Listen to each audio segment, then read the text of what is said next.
I love getting out in the community and meeting everyone. I was in Tulsa last night, and so I'll give you just a quick little COVID update. That's kind of top of mind on everybody. And then the census. Don't let me forget to give you your stats in your county about the importance of filling out the census.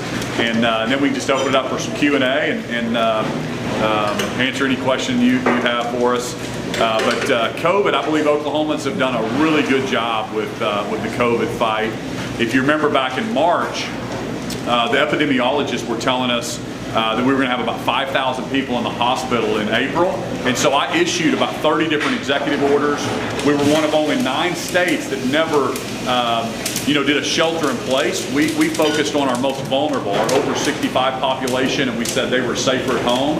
And I think that's proved to be the correct decision, because if you fast forward to today, we have flattened the curve. On March 30th, we had 500, here's how flat our curve has been. On March 30th, we had 560 people in the hospital. Yesterday, we had 561. And I know we want to get that down to 0 to be treated, but that is an absolute flat curve, even though we've been fully reopened with no restrictions since June 1st. And so we have about 1,000 cases a day. It bounces between 700 to 1,000.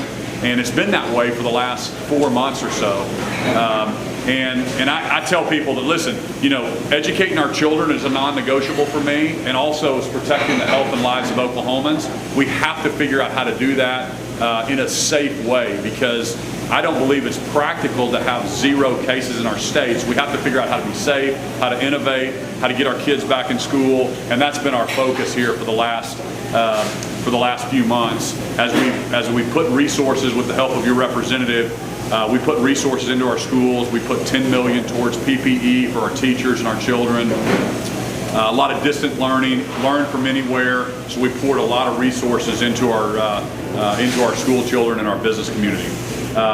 On the census, the reason, does everybody know why the census is so important for our county?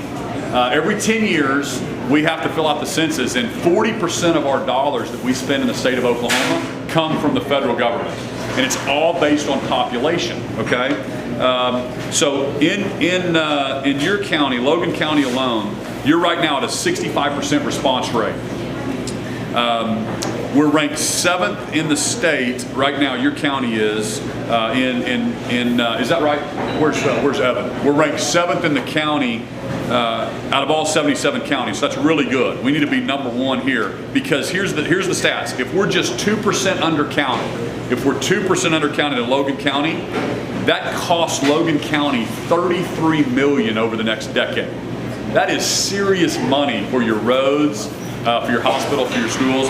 If Logan County is undercounted by 5%, that number jumps to $50 million over the next decade that we'll lose out on here. So it's really important. You guys are the thought leaders in your community, and so make sure that you don't take that for granted. You share that with your church folks, with the people that you know, your sphere of influence. Make sure they know they have to go fill out that census. So super, super important, something that we're trying to get across the finish line for Oklahoma. Now, plus, there's a redistricting as far as House and Senate members as well, based on population. We don't want to lose our representation and shift it down south to Oklahoma City, right? We want to keep our representatives right here in Guthrie. So let's make sure we get that filled out. But anyway, you guys are doing a great job. I know your film industry is just booming in Guthrie. I had a chance to talk to Dennis Quaid and the producer of the Reagan film. I'm really excited about that. They called me. They're from California, and we helped get that located here. So really excited about the film industry. That's a huge tourism boom for specifically Guthrie. And I think you guys are the leaders all across the state in that, from what I can see so far. So anyway, let me just be quiet for a second. I'll open it up to questions for myself or for Gary.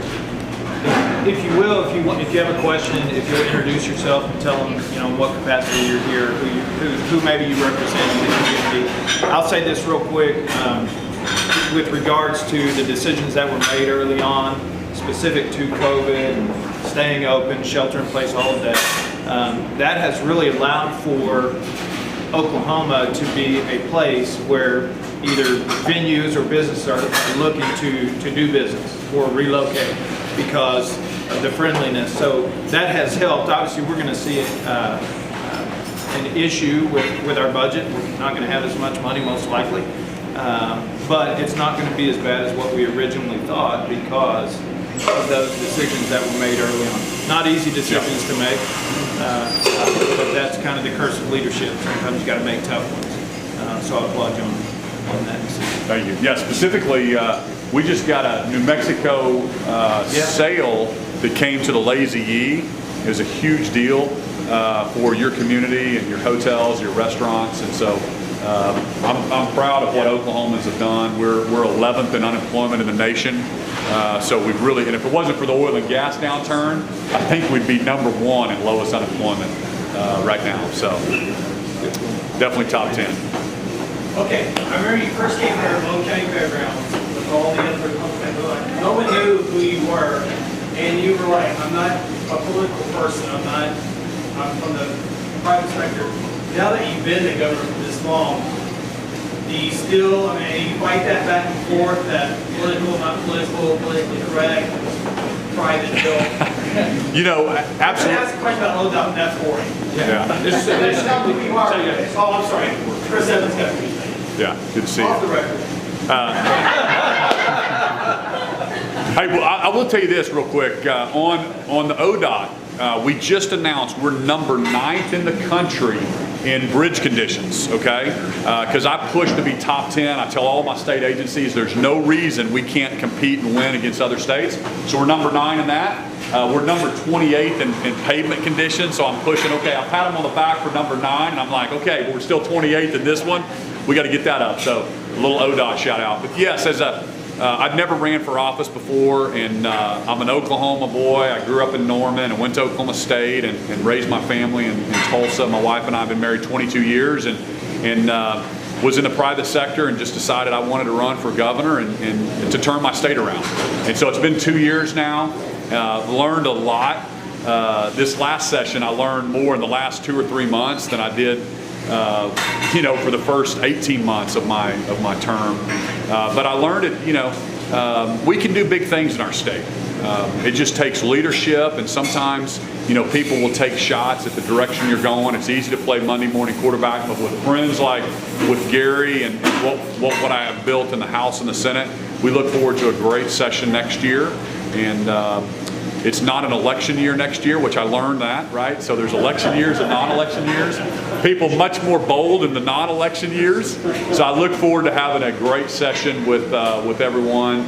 And we're all going to be in the private sector again. So I'm trying to encourage everybody, let's go big. We were talking about that earlier. Let's think of some big innovative things that we can do to really move our state forward. And we get great examples. We get a look at 50 other states, 49 other states, of how they do things and how they're set up.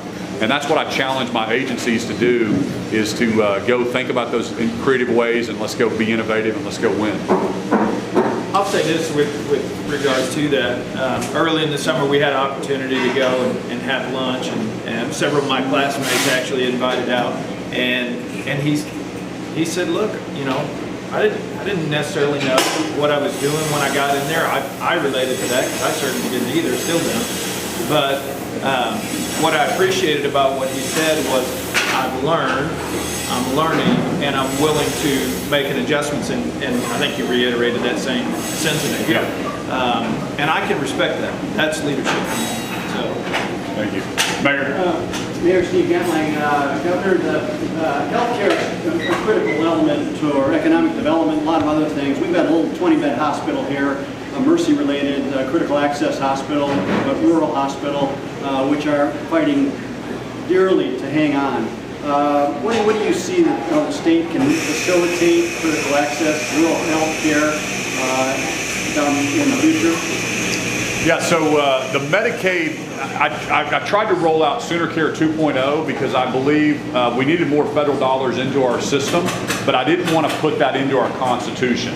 So there was a ballot initiative that everybody voted on, and it passed by about 6,000 votes, and so Medicaid expansion is now in our Constitution. I believe that was the wrong way to do it, but however, it's now law, and so now we've got to roll that out.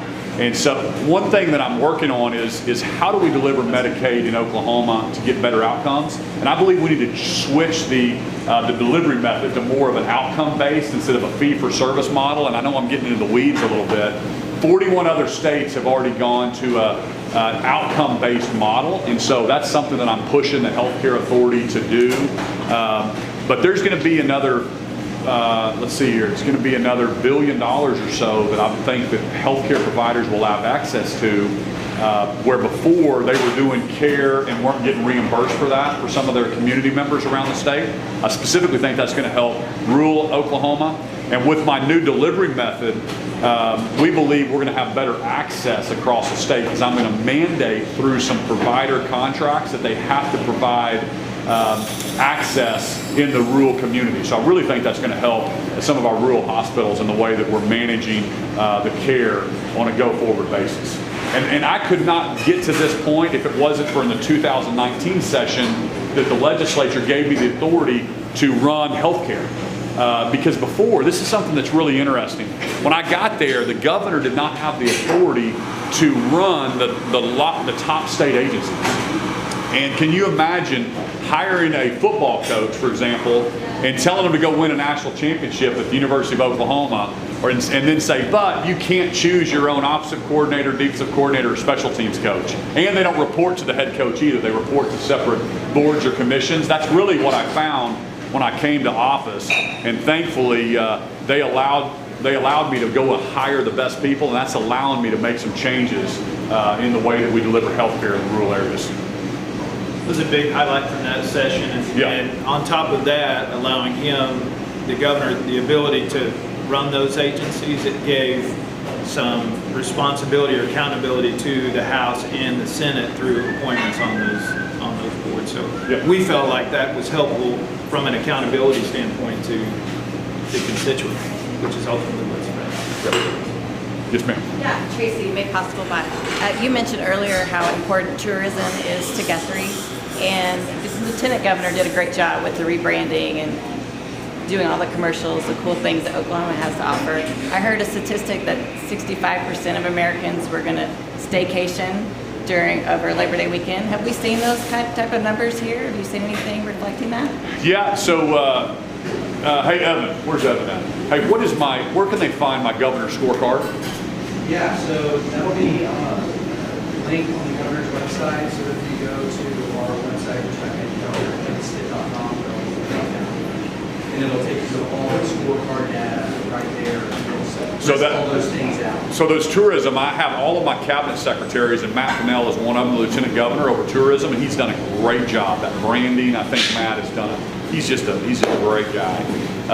And so I challenge all my secretaries to put 2 or 3 metrics to help Oklahomans and help me understand where are we headed, where do we rank today, and what do we need to do to be 25th, to be average with every other state, and then what do we need to do to be top 10.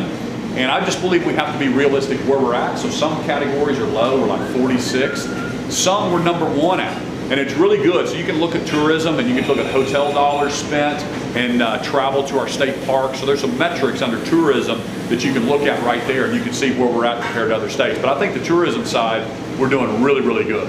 Like we're number 11th in unemployment. We're number 1 in the cheapest electricity cost, okay? So that's number 1 in the country, and because of that, the Site Selector magazine just came out and listed Oklahoma as the number 10th best place to be a manufacturer, to start a manufacturing company. And so we know that we need more jobs, and so that all kind of goes hand in hand. And but I'd encourage everybody to look at those stats. If you remember, we were number 50th when I took office in incarceration rates. We were dead last.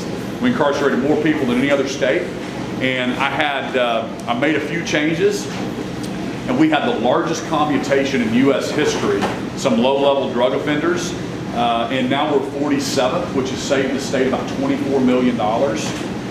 So we're 47th now, and crime is still down overall. So I'm really excited about some of the things that we're doing there. And again, I'm just pushing to we got to first move from 47th to 25th, and then we can go to top 10. But we're moving the needle in a lot of